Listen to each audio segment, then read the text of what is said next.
भूतिया गाय। मांडवा नाम के गांव में एक रात गाय सड़कों पर भयानक आवाजें करते हुए मार डालो मुझे, अरे कोई मार डालो मुझे,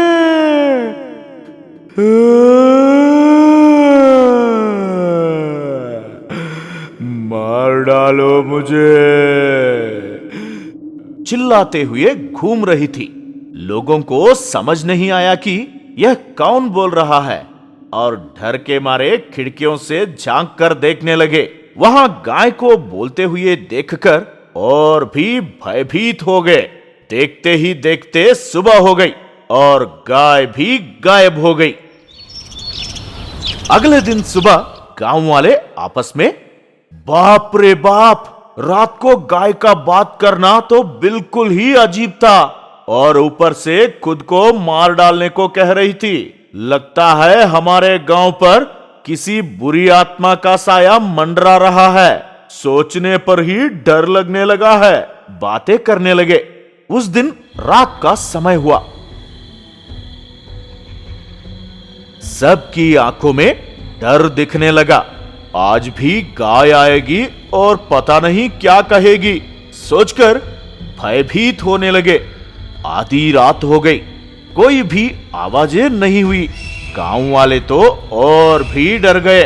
उसी समय गांव में रहने वाले महेश धैर्य से दरवाजा खोलकर बाहर आ गया। जोर से बोलने लगा, यहाँ डरने की कोई बात नहीं। देखा जाए तो लगता है कि यह किसी ने जानबूझकर किया है। आप सब लोग आराम से सो जाइए। इतने में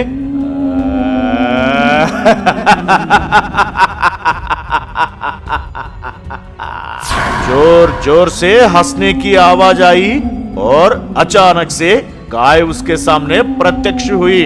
भूत का रूप ले लेती है।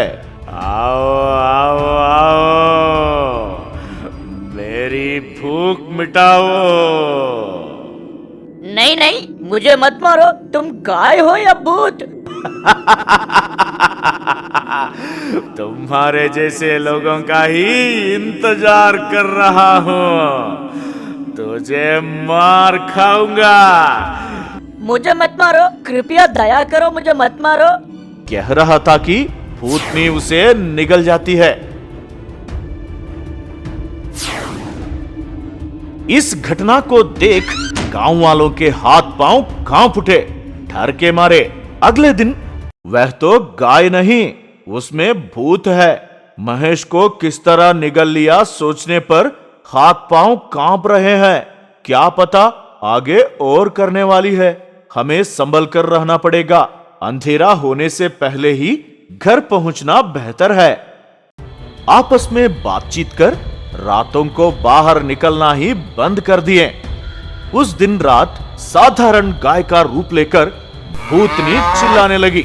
आवाजें सुनकर गांव वाले समझ गए कि यह सब उस भूतनी की करतूत है। बहुत समय बीत गया, कोई बाहर नहीं निकला। अब भूतनी को गुस्सा आ गया और गाय से भूत के रूप में बदल गई। मुझे भूख लगी है। मेरी भूख नहीं मिटी तो सबको मार खाऊंगा। खुद ब खुद कोई आकर अपने आप को बलि चढ़ाओ, वरना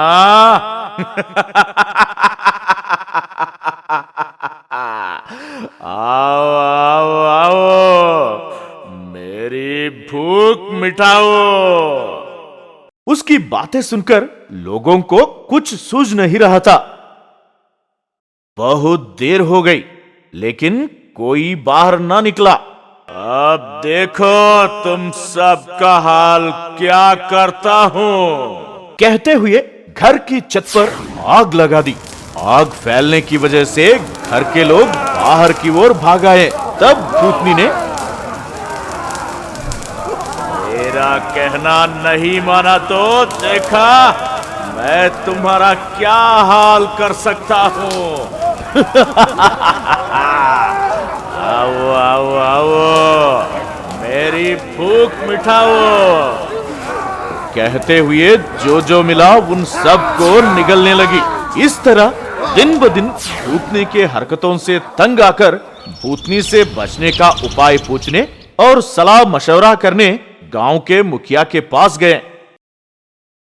एक एक कर भूतनी की हरकतों के बारे में बताने लगे। सबकी बातें सुनकर मुखिया ने उन्हें क्या सलाह दी, क्या उनकी समस्या दूर हुई या फिर और भी बढ़ गई, देखिए अगले भाग में।